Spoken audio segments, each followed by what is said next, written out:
Crímenes imperfectos. A continuación, una mujer teme por su vida. Judy tenía miedo.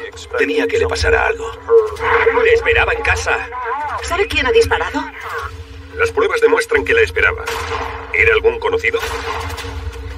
Posiblemente fuera un asesino a sueldo. ¿O un ataque fortuito, más difícil de resolver? Un inadaptado. El acusado más enfermo mental que he procesado en mis 15 años como fiscal. Crímenes perfectos. Intento de fuga. Terminaba un largo día, y Judy Southern volvía a casa del trabajo a lo que creía que sería un hogar vacío. En cambio, encontró algo inesperado.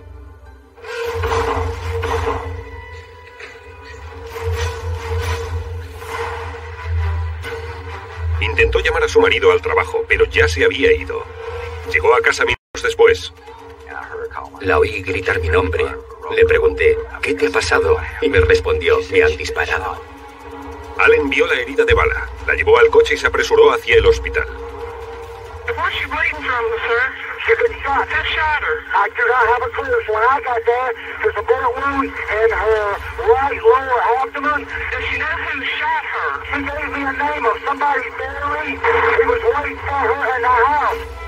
Cuando llegaron al hospital, apenas pudieron ayudarla.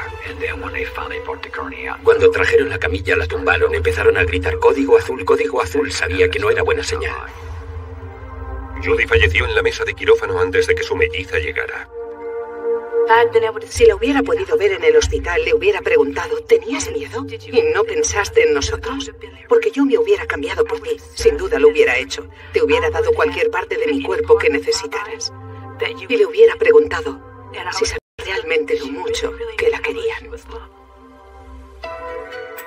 En la escena del crimen, la policía descubre indicios de que el asesino estuvo prácticamente en todas las habitaciones de la casa de la pareja. Sé que se duchó, sé que jugó con un videojuego infantil y sé que usó un juguete sexual. No sé decir en qué orden lo hizo, pero lo hizo. Había colillas de cigarrillos por todas partes, y no eran de la marca que Allen o Judy fumaban. Que nos llevó a concluir, o al menos a investigar, si el asaltante dejó aquellas colillas porque eran de una marca distinta. La puerta de entrada no estaba forzada. Según los casquillos hallados en la escena, el asesino había usado un arma de 9 milímetros. En el patio, cerca del cuerpo de Judy, había una nota arrugada. Es para mi esposa Melanie, mi querida y estimada esposa. La nota estaba firmada por Jonathan, pero el apellido era difícilmente descifrable. Podía ser Vinnie o Barry. Judy había mencionado aquel nombre a su marido antes de morir.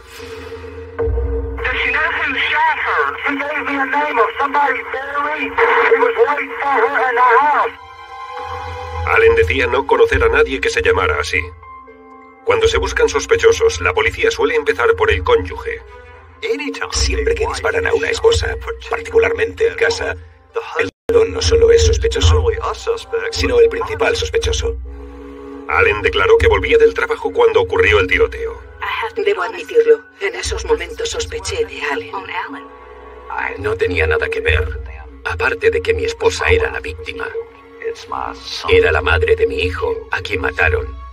Era la hermana de Trudy, a quien mataron. Era la hija de Wayne y Mary, a quien mataron. No puedo decir nada más que eso.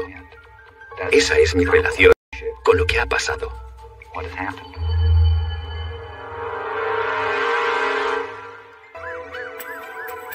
Nadie sabía el motivo del asesinato de Judy Southern, pero las pruebas apuntaban que el asesino había entrado con la intención de ejercer la violencia. Las líneas telefónicas estaban cortadas, de modo que quien entrara a la casa no pudiera llamar a emergencias ni a nadie. Al parecer, el asesino estaba en el interior de la casa, esperando. Llega a casa. Es un día como otro cualquiera. Nada le indica que haya alguien en casa. Según parece, el asesino disparó 2 veces. Una bala entró en el abdomen de Judy. La otra falló. El disparo desde el vestíbulo atravesó la entrada hasta el dormitorio, impactando en la base de la cama. Creemos que ese fue el que hirió a Judy. Cuando los investigadores registraron la escena del crimen, descubrieron algo inesperado en el escritorio privado de Allen Southern. Descubrimos un aparato de grabación en los teléfonos. Allen había grabado conversaciones telefónicas de su casa porque sospechaba que Judy le engañaba. La policía descubrió que la relación entre Allen y Judy Southern era extraordinariamente tensa. La discordia marital entre Judy y Allen está bien documentada. Las grabaciones telefónicas son infrecuentes. Son un signo de problemas matrimoniales. La melliza de Judy admitió que ambos tenían aventuras y que Judy sabía que Allen grababa sus conversaciones. Nos imaginábamos que nos grababa, así que algunas cosas nos las inventamos completamente para ver si había una reacción. Y la hubo. A partir de entonces, se convirtió... Y ella tenía una aventura cuando aquello ocurrió. Allen y Judy dormían en cuartos separados. Confesaron a sus amigos que seguían juntos por su hijo de 5 años. Jacob adoraba a su padre y Judy quería que ese amor se preservara. No quería separarles. Pero su relación empeoró. 2 días antes del asesinato, Judy contó a su hermana que ella y Allen habían decidido separarse. Ese día estaba muy asustada.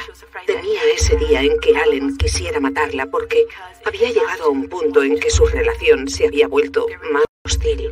No de forma violenta, sin llegar a las manos, pero sí verbalmente.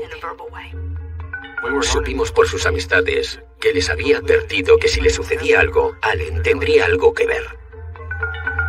Allen negó toda implicación en el asesinato de Judy. No obstante, claramente tenía un móvil. Judy salía con otro hombre, y si Judy moría, Allen obtendría la custodia total de su hijo, además de la póliza de vida de ella. Pero no tenía antecedentes de violencia ni poseía una 9 milímetros. Entiendo las sospechas de la gente, pero no es más que un marido y su mujer con problemas.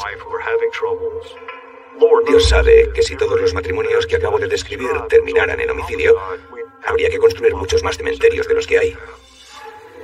Los investigadores estaban perplejos y desorientados ante la nota que había en la escena del crimen.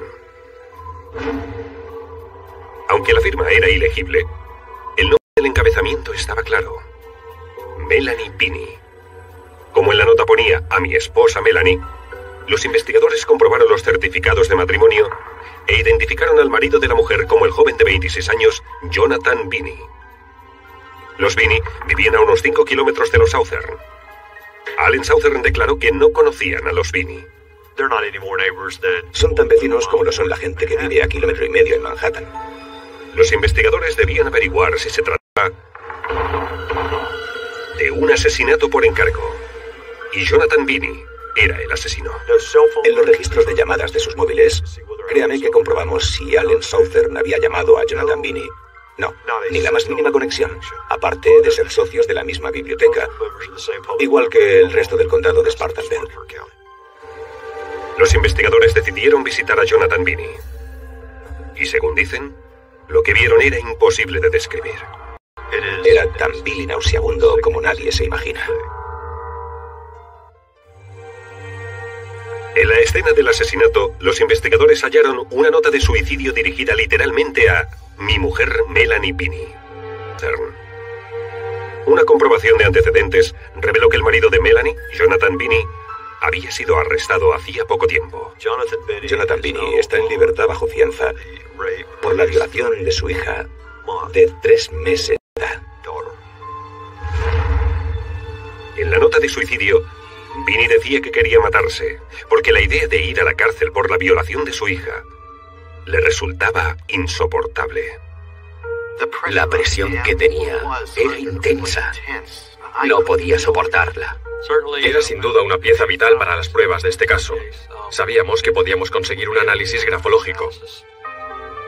La grafóloga Gail Heath comparó la letra en la nota con muestras de escritura de Jonathan Binney. En este caso en particular estudiamos la letra manuscrita. La escritura de un individuo permite identificarle extremadamente bien.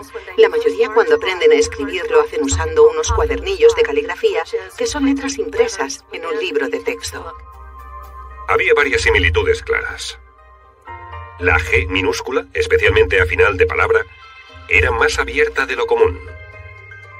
La F minúscula Casi siempre estaba inclinada con un ángulo diferente del resto de letras de la palabra. Al comparar textos conocidos con el hallado, pude justificar casi cada movimiento de bolígrafo que veía en el analizado. Gail Heath concluyó que Jonathan Binney había escrito aquella nota. En una escala del 1 al 10, ocupaba la primera posición. Eso realmente es mucho. Y las huellas en la nota eran de Binney. Cuando la policía fue a buscar a Jonathan Binney a su casa, se había fugado. Usamos un helicóptero equipado con FLIR. Durante la noche detecta imágenes térmicas de cualquiera que esté en el bosque, al igual que seguimos con los equipos caninos para rastrear al sospechoso, Jonathan Binney.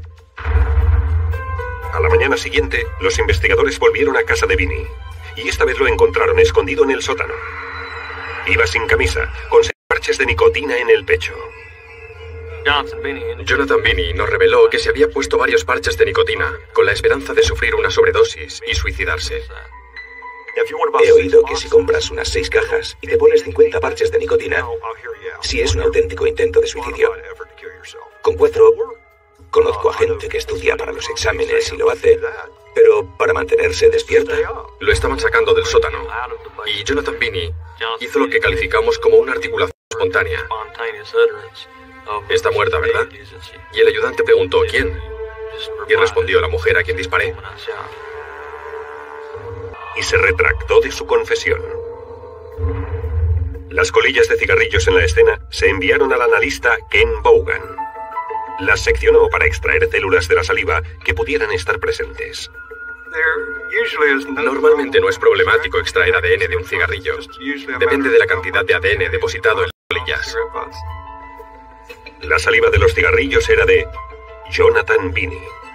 Prueba de que estuvo en la casa.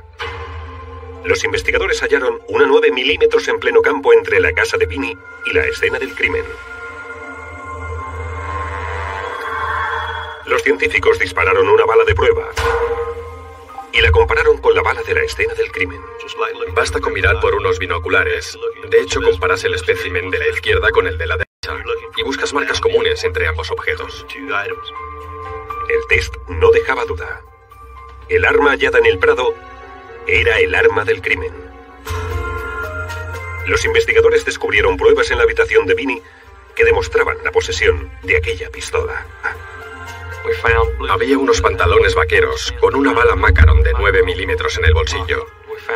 También una funda de pistola, la licencia y un identificador de seguridad. Así como otros artículos que lo relacionaban con la posesión del arma. Todas las pruebas apuntaban a Binney. Pero, ¿cuál era su móvil? Buscamos cualquier conexión concebible. Iba al banco donde él había sido guardia de seguridad. Compraban en el mismo lugar. La mayor coincidencia que logramos identificar es que quizás ambos fueran socios de la biblioteca pública, lo que no asegura relación alguna. Pero había alguien que sí tenía un móvil. El marido de Judy, Allen. Tenían problemas domésticos en su relación. E inmediatamente empezamos a investigar aquel aspecto. ¿Era Jonathan Binney el matón contratado por Allen Southern para acabar con la vida de Judy Southern? ¿Se conocían Binney y Allen Southern? Cuando la policía se disponía a formular esa pregunta, recibió una llamada de la cárcel. Jonathan Binney se ofrecía a confesar. Esperábamos que nos contara que el marido le había contratado para hacerlo, que le había pagado para cometer aquel acto en nombre suyo. La policía debía considerar la posibilidad de que Allen Southern contratara a Jonathan Binney para matar a su esposa. Un compañero del trabajo comentó que ella temía que le sucediera algo y que sospechaba que el culpable sería Allen. Entre Jonathan Binney y Allen Southern. No había llamadas telefónicas ni nada que indicara una relación entre los dos. Allen, de hecho, fue sometido a un polígrafo y superó la prueba. Como las pruebas forenses lo delataban, Jonathan Binney fue encarcelado. Pasados unos días, dijo a la policía que quería hablar sin la presencia de su abogado. Pedía pena de muerte. Quería confesar para obtener la pena de muerte. Estaba listo para aquello. Nos dijo todo lo que le preguntamos, nos contó eso e incluso más. Lo que Vinny declaró a los investigadores está entre las confesiones más absurdas que han escuchado en la vida. Es el pervertido sexual. Perdone mi falta de sutileza psiquiátrica. Un inadaptado. El acusado más enfermo de la cabeza que he procesado en mis 15 años como fiscal. La cabeza no le carbura bien. Vinny admitió la violación de su hija de 3 meses. Sabía que iría a la cárcel y el miedo lo llevó a matar. No quería ingresar en prisión como pederasta porque temía las vejaciones en la cárcel. Quería entrar como asesino. Vinny declaró que no conocía a los Southern y que Allen no estaba involucrado en el asesinato. Estaba en la bolera. No pudo disparar el arma. No había pruebas forenses ni circunstanciales. Se analice el factor que se analice, no había pruebas de su presencia cuando dispararon a su mujer. A partir de las pruebas forenses y su confesión, Vinny escogió la casa de los Southern al azar mientras conducía por la calle en su moto.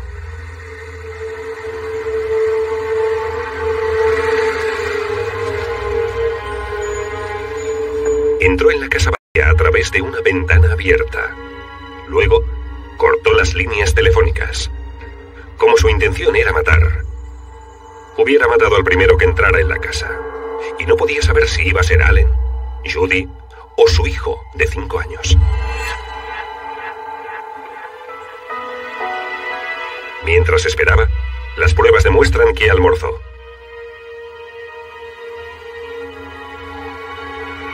Después, curioseó entre las pertenencias familiares.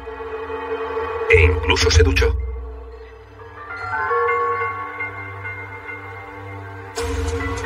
Judy llegó a casa a las 3:30 de su trabajo como repartidora de correo y probablemente viera la nota de suicidio de Vinny. Ella y Vinny se encontraron. Al intentar correr, él disparó 2 tiros. El primero falló, el segundo la hirió en el abdomen.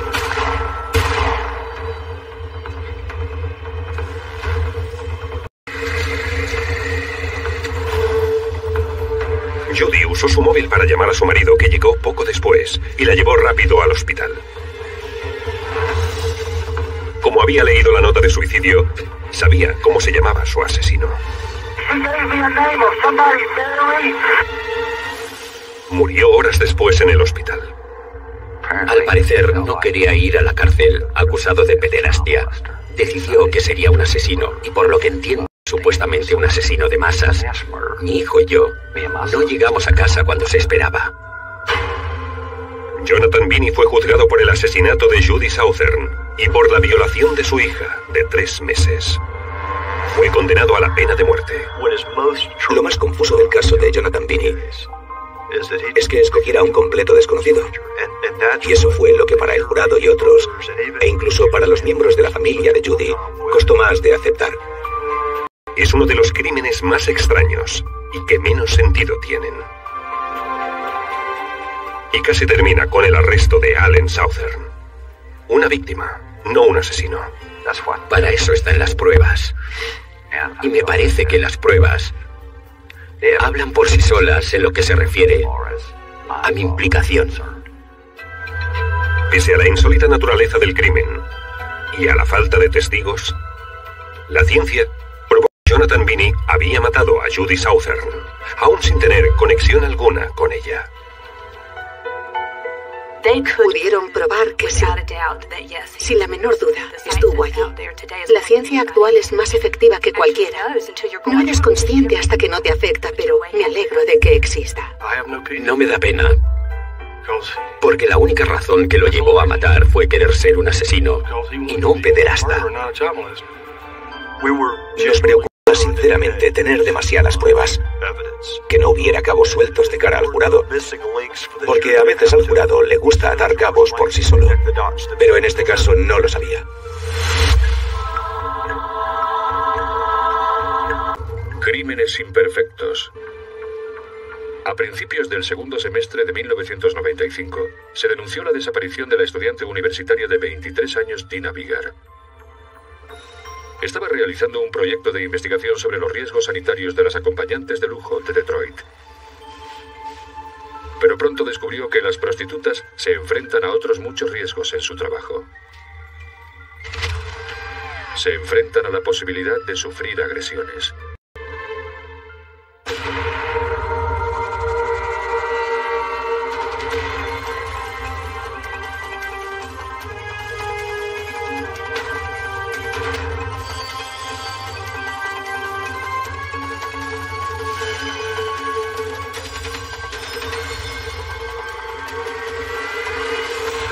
Crímenes imperfectos.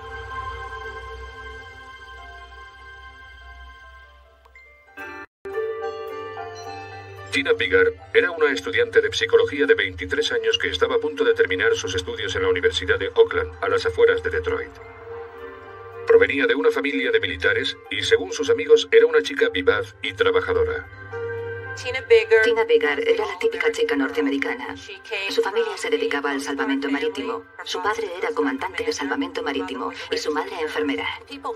La gente que conocía a Tina, su entorno, la describía como una chica divertida, buena estudiante, muy querida por sus amigos y compañeros, y sobre todo por su familia, una buena hermana mayor y una estupenda hija.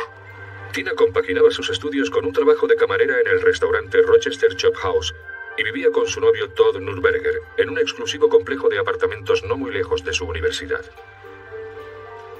Todd Nurberger estudiaba en la Universidad de Michigan.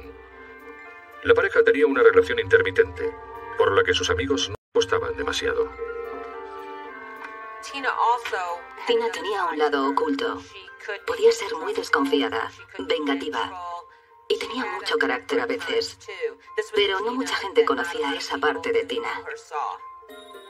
Tina estaba trabajando en un proyecto de investigación titulado Estudio de la historia sexual y prácticas sanitarias de las mujeres que trabajan como señoritas de compañía. Quería saber si las acompañantes de lujo y las prostitutas de la calle eran conscientes de las enfermedades de transmisión sexual. Quiso hacer ella misma las investigaciones. Creía que eso le ayudaría a conseguir plaza en una buena universidad. Y decidió hacer un estudio sobre el conocimiento del SIDA que tenían las acompañantes de lujo para luego compararlo con las prostitutas. En un principio quería estudiar fisioterapia, pero luego se decidió por la psicología y así entró en contacto con las prostitutas. El 23 de agosto de 1995, Todd se marchó a trabajar. Según Tina seguía durmiendo cuando él se fue por la mañana. Y cuando volvió por la noche ya no estaba. Todd llamó a la policía de inmediato. Normalmente los casos de personas desaparecidas se resuelven en un par de días. Quizás un par de horas. Normalmente a través de varias llamadas telefónicas se averigua dónde está o dónde ha estado la persona. Pero este caso fue diferente desde el principio. El coche de Tina había desaparecido, pero todos sus objetos personales estaban en su apartamento. Ninguna de las amigas de Tina la había visto ni sabía nada de ella. Y la policía descubrió que Tina quería trasladarse a otro apartamento sola, sin Todd. Además, le había dicho a su familia que quería empezar a salir con otros chicos cuando se cambiara de casa. El hecho de que Tina quisiera vivir sola y que estuviera buscando apartamentos para mudarse me hizo pensar que algo iba mal. Y que quizás debía hablar con Todd sobre lo que estaba ocurriendo entre ellos, ya que quizás me estaba perdiendo algo. Estaba claro que Todd, a pesar de no parecer el tipo de hombre que le haría nada y parecer notablemente preocupado, iba a ser uno de los sospechosos durante la investigación.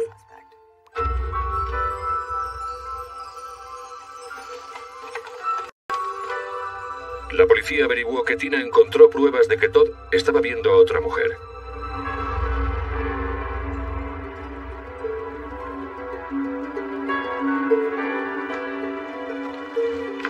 Y de manera inesperada, los agentes descubrieron que Tina también guardaba otros secretos.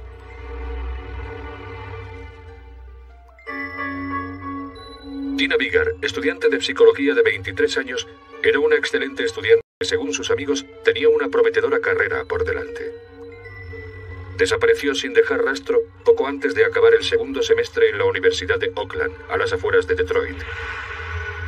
Cuando su novio Todd Nürberger llamó a la policía para denunciar su desaparición, la policía evidentemente sospechó de él. La pareja había tenido una relación intermitente.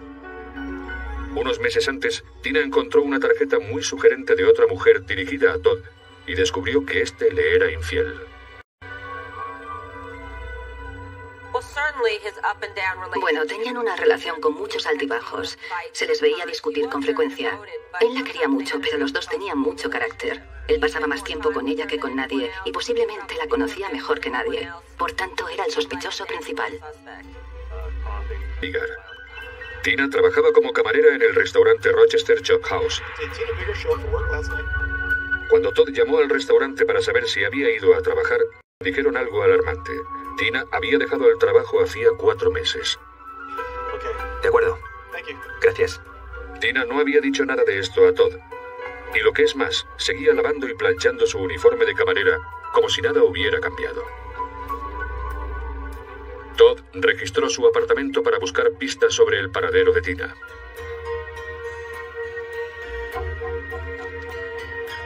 Y encontró una bolsa que no conocía.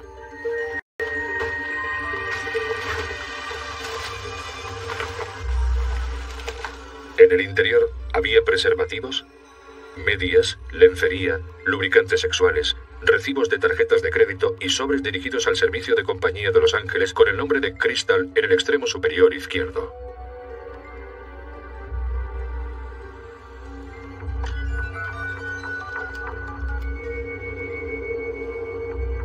Hola. ¿Conoce una chica que se llama Tina Vigar? Los propietarios del servicio de compañía de Los Ángeles decían no conocer a nadie con el nombre de Tina Vigar. En cambio, Crystal era el nombre de una de sus señoritas de compañía más populares. Las agencias de señoritas de compañía existen en la mayoría de las grandes ciudades y ofrecen compañía femenina a los hombres a cambio de unos precios que oscilan entre los $150 y los $300 por hora. Entre los servicios ofrecidos está a menudo el sexo. Funcionan así. Un cliente llama a la agencia y dice que quiere ver a una chica. Puede solicitar una rubia, una morena, una alta, una baja. Y la agencia, que tiene un grupo de chicas trabajando para ellos, contacta con ellas. Les dice que hay un cliente que quiere verlas en un lugar y a una hora determinada. Y después, dicho cliente paga a la chica directamente. Todd empezó a sospechar que Tina había estado llevando una doble vida como chica de compañía.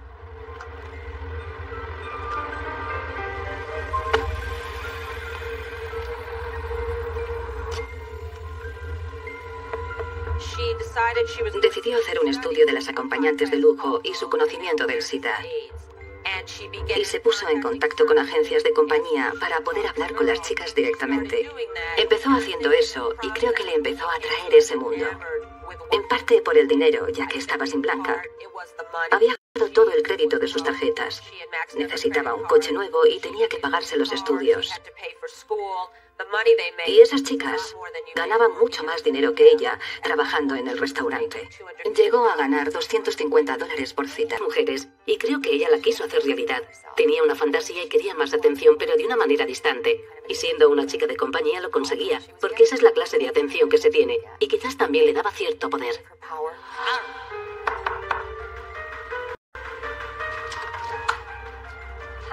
Hola. A pesar de negarlo al principio, la agencia de compañía terminó admitiendo lo que Todd sospechaba. Tina Vigar trabajaba como señorita de compañía, y su nombre profesional era Crystal. También revelaron que Tina trabajaba para otras 2 agencias de compañía y tenía montones de clientes. Por tanto, también había montones de sospechosos.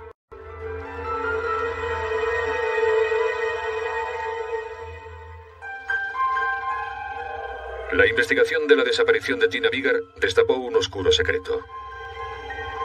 Durante el último año, Tina había trabajado como acompañante de lujo.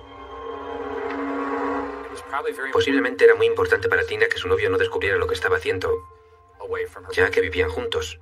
Pero, al mismo tiempo, él sabía mucho de ella. Y si se enteraba de que trabajaba en una agencia de compañía, evidentemente tendría muchos problemas en su vida y con su pareja. Naturalmente fue un gran golpe para él, y en un momento dado quiso suicidarse con una pistola que tenía.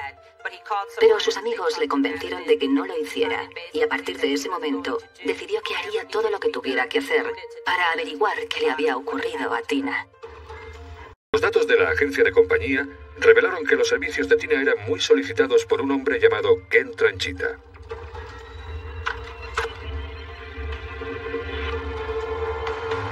Su primer encuentro tuvo lugar en el motel Bluebird, solo 12 días antes de que Tina desapareciera. Entre los objetos personales de Tina que se encontraron en su apartamento había una carta de amor de Ken. Querida Tina, mi corazón es todo tuyo, es para ti. Tu amor me hará volar. Llegaste hasta mí para amarme. Sé que la espera ha merecido la pena. Con amor, Ken. Cuando la policía fue al apartamento de Ken, vieron el nombre de Crystal en un adorno del frigorífico.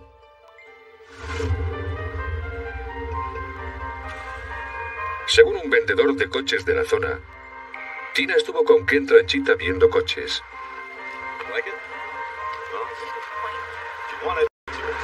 Y este le ofreció dinero prestado para que se comprara uno. Ken Tranchita era un expresidiario de malversaciones y robos. No era el hombre adinerado que hizo creer a Tina.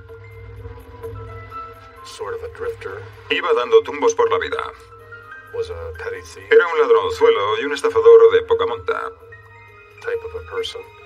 Tuvo algunos trabajos sin importancia, pero no le duró mucho. Era una especie de comadreja. No sé de qué otra forma describirle. Tenía una voz muy débil y era un hombre bastante patético. Y posiblemente quisiera que Tina fuera su novia o algo así. Y que tuviera una relación con Tina Vigar, que era la típica chica norteamericana con un futuro prometedor, no tenía ningún sentido. Tranchita admitió conocer a Tina Vigar con el nombre de Crystal a través de la agencia de compañía. Según él, siguieron viéndose sin que la agencia lo supiera, y Tina dejó de cobrarle por sus relaciones sexuales, ya que se habían hecho amigos. También contó a la policía que había llevado a Tina al aeropuerto una semana antes porque ésta tenía que ir a Ohio para otra de sus citas. En el registro de vuelos a Ohio no había rastro de ninguna Tina Vigar. Según Ken, Tina le dejó el coche a él para que lo cuidara mientras ella estaba fuera. Cuando la policía quiso inspeccionar el coche, a Tranchita no le quedó más remedio que acceder. En el interior, los agentes encontraron nombres y direcciones de otros clientes de la agencia de compañía, junto con las direcciones de sus viviendas. Por los papeles que encontramos en su coche y por la agencia de compañía supimos que tenía contacto con hombres que vivían fuera del país o en otros estados. Por tanto, era posible que hubiera viajado a otro lugar. Aunque el vehículo estaba lleno de basura, una inspección preliminar no encontró pruebas de actos criminales. Según diversos estudios, los asesinos primerizos se deshacen de los cuerpos de sus víctimas en lugares que conocen. Por eso la policía utilizó perros adiestrados para buscar en zonas cercanas a la vivienda de Tranchita. El agente del estado de Michigan, Richard Hitty, trabajaba con Kai, un perro con mucha experiencia en encontrar cuerpos humanos. Para adiestrar a estos perros, los agentes esconden una pequeña muestra de tejido o fluido humano en la zona boscosa donde les estén entrenando. No premiamos al perro si encuentra restos animales, pero sí le premiamos cuando encuentra restos humanos. Así que van a buscar mucho más eficazmente restos humanos porque quieren ser premiados. El agente Hitty y Kai buscaron por las zonas boscosas cercanas a la casa que tenía alquilada Ken Tranchita. Y también por los alrededores de un monasterio cercano, donde no nada. Sin pruebas contra Ken Tranchita, la policía le puso en libertad. Y fue un error del que los agentes se arrepentirían muy pronto. Tras el interrogatorio de Tranchita sobre la desaparición de Tina, fue puesto en libertad por falta de pruebas en su contra. Aunque se sospechaba que sabía más sobre el paradero de la chica de lo que estaba contando. Estaba claro que la relación de Ken con Tina era más que un simple servicio de compañía, ya que se había encontrado una carta de amor de Ken entre las pertenencias de Tina. y Ken le había prometido prestarle dinero para que se comprara un coche nuevo. Le iba a dejar dinero para que se comprara un coche. Le hizo muchas promesas. Le decía cosas para que quisiera seguir viéndole. Y quizás ella le hizo pensar que eran amigos para conseguir las cosas que le prometía. Sin más pistas, la policía decidió registrar por segunda vez el interior del coche de Tina. Para su vergüenza, lo que en principio creyeron eran manchas de café en una taza, ahora parecía ser sangre. Y cuando levantaron la moqueta del maletero, encontraron una mancha de sangre en el lado derecho. Las pruebas de ADN revelaron que la sangre era de Tina Biggar. Los agentes de policía sospechaban que se trataba de un homicidio, pero cuando vieron que había sangre, no tuvieron más dudas al respecto. La cantidad de sangre que había en el maletero indicaba que se trataba de un asesinato. Y como el vehículo había estado en manos de Ken Tranchita desde la desaparición de Tina, él era el principal sospechoso. Pero Ken Tranchita había desaparecido. La policía hizo un gran avance en el caso un mes después de que Tina desapareciera. El hermano de Ken Tranchita sugirió a la policía que registraran una casa abandonada que había pertenecido a una tía suya. La casa estaba a tan solo 10 millas del apartamento de Tina Biggar. En los alrededores, la policía encontró el cuerpo sin vida y en estado de descomposición de una mujer joven. La carne y los órganos habían desaparecido. Solo quedaban los huesos, cabello y huesos. Por tanto, el médico forense no tenía mucho con lo que trabajar. Como no había manchas de sangre cerca del cuerpo, los científicos forenses creyeron que el asesinato tenía que haberse producido en otro lugar. Un análisis posterior de las radiografías dentales reveló que el cuerpo era el de Tina Biggar. Como la descomposición empezó en la zona del cuello, el forense sospechaba que Tina podía haber sido estrangulada, ya que la descomposición empieza en las zonas que sangran en el momento de la muerte. No fue una muerte por causas naturales. Se trataría de lo que nosotros llamamos trauma. No puedo decir si la acuchillaron, o si la estrangularon, o si la asfixiaron, no lo sé. Pero lo que sí sé es que fue una lesión en el cuello. La clave de su muerte está en el cuello. La búsqueda de Ken Tranchita había pasado a nivel nacional. Tranchita fue localizado en un deprimido barrio céntrico de Detroit. La policía lo rodeó. Ken intentó cortarse las venas en un baño antes de entregarse. Tras varias horas de interrogatorio, Ken Tranchita terminó admitiendo que él y Tina tuvieron una discusión por el dinero.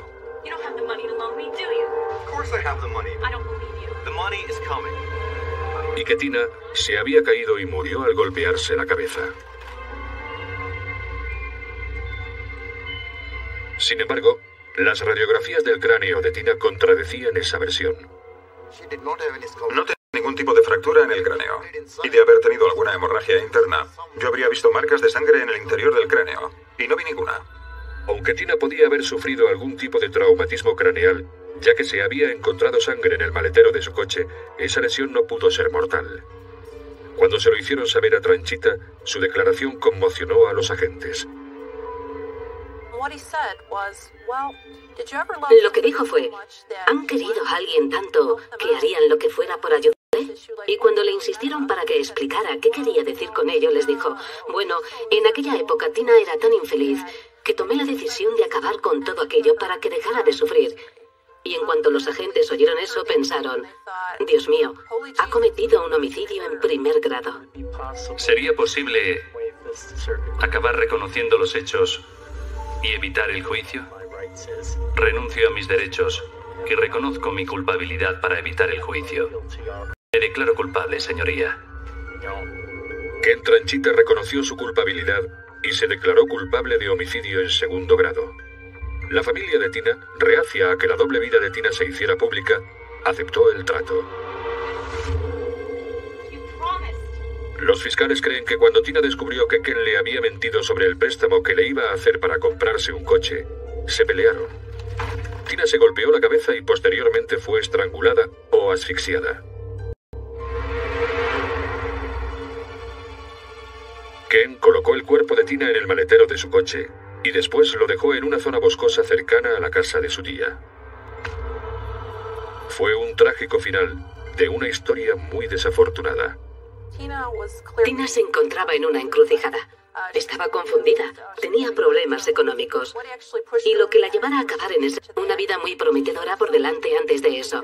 Había demostrado ser una excelente líder, una buena estudiante, una gran persona, una chica muy divertida y una gran amiga. Por tanto, que fuera a parar a ese mundo de las agencias de compañía sigue siendo un gran misterio para mucha gente. Ken Tranchita fue condenado a cadena perpetua. Curiosamente, mientras Tina vivía una vida de engaños, también fue engañada por Ken Tranchita, un estafador que le prometió dinero. Puede que Tina llevara una doble vida con la ilusión de vivir alguna escena de Pretty Woman. Y para que un Richard Gere viniera a rescatarla y a hacerle magníficos regalos y a darle una vida de opulencia. Pero esa no es la realidad de las chicas de compañía. Se conocen a personas muy desesperadas y extrañas. Y en este caso, por desgracia, el hombre que conoció no era Richard Gere, sino Ken. Y la realidad de acabar muerta en el campo es más frecuente que la de la película. Eligió ese camino y pagó el precio más alto que se puede pagar. Y eso es lo que a la mayoría de los padres nos preocupa más: la seguridad de nuestros hijos. Y creo que al contar la historia de Tina, estamos enviando un mensaje a otras chicas que se pueden encontrar en la misma situación, o a otras mujeres que quieran entrar en ese negocio, a las mujeres que crean que pueden provocar o jugar una temporada en un mundo al que no pertenecen. Creo que su historia sirve para decirles que se pueden meter en muchos líos y que se pueden encontrar en situaciones que no podrán controlar y que pueden terminar muertas.